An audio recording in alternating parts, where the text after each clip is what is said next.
Peace. So I'm gonna get this story time thing a try. I got some wild stories. So we're gonna talk about MOBB DEEP.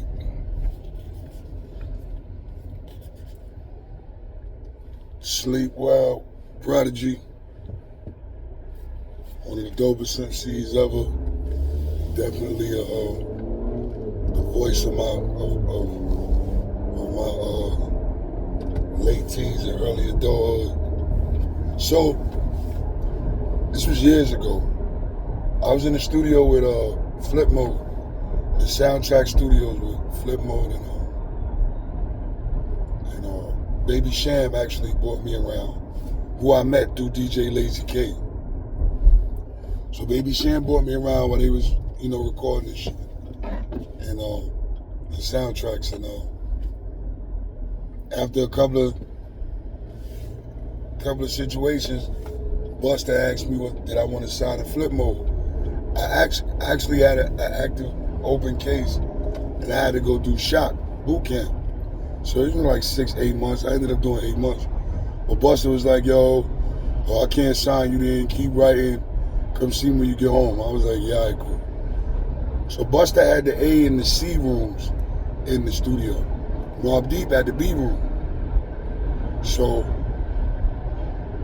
Ty Nitty, been my bro. Shouts to Twin. I walked past the B room and they was all in the booth going crazy or whatever, rapping. Somebody had walked out and opened the door. They seen me walking by and they was like, oh, yo, it's the guard. Hey, yo, guard, come here, come here. So I go in there, I start rapping, I start going crazy, whatever. So when I took my headphones off to walk out the room, they sent one of their guys to tell me they wanted to holler at me. Just so happened the dude that they sent to me, his name was Money No. Money No used to mess with a chick in actually in Ja Rule building, where I used to hang out, where I used to hustle at Woodhall in Jamaica. So when I first seen him pull up, I'm like, yo, you MOBB, right? He like, yeah. I'm like, Sanity, my man, you good over here? He like, what? Yeah, so me and him was decent. So when he came out to come holler at me, he was like, oh, yo, that was you? Yo, da-da-da-da.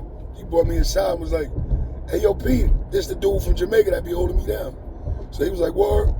So I told P about our history, and I told Hav, Kelly used to call you from the island, hear me rhyme and shit. We was supposed to link up before he passed. So they was like, yo, so, that's good. We got common links and all that. But listen, we got a label deal situation with Jive Records.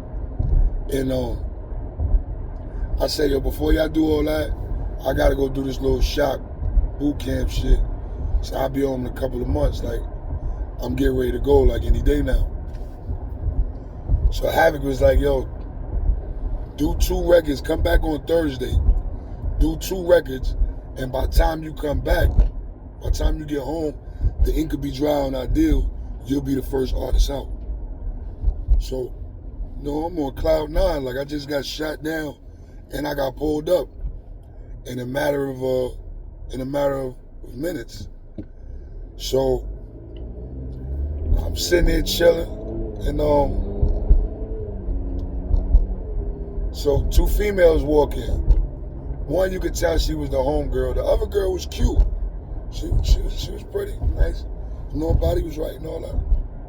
So she comes sit next to me on the couch. Like, I'm on the couch, feeling good. Like, one of my favorite groups want to work with me. One of my favorite producers, Havoc, want to work with me. So I'm excited. And Shuddy looked at me and was like, I know you. I'm like, you don't know me. She like, yes, I do. Wasn't you just getting pistol whipped on Rockaway the other night? I said, what? I said, where was you? She was like, I went in the store. I said, so when you came out the store, what you see? She said, nobody. I said, right, because I backed out and all them niggas ran. So now, here's the next part of the story. So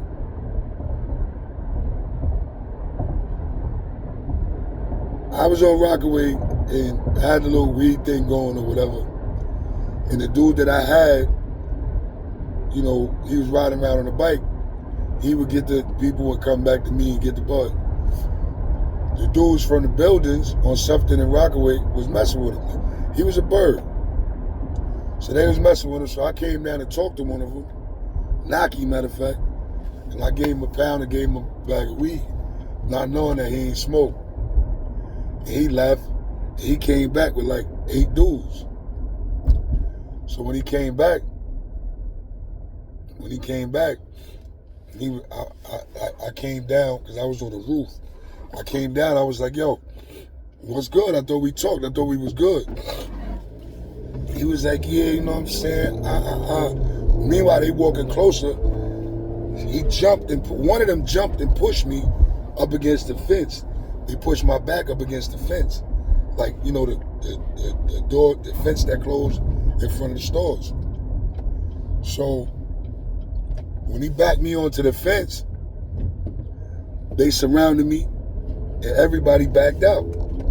Like if it was 8 of them, like 6 of them backed out. So I got my hands tucked like this to my sides. They like stretch. Like I'm not stretching on Rockaway Boulevard. Like, y'all bugging.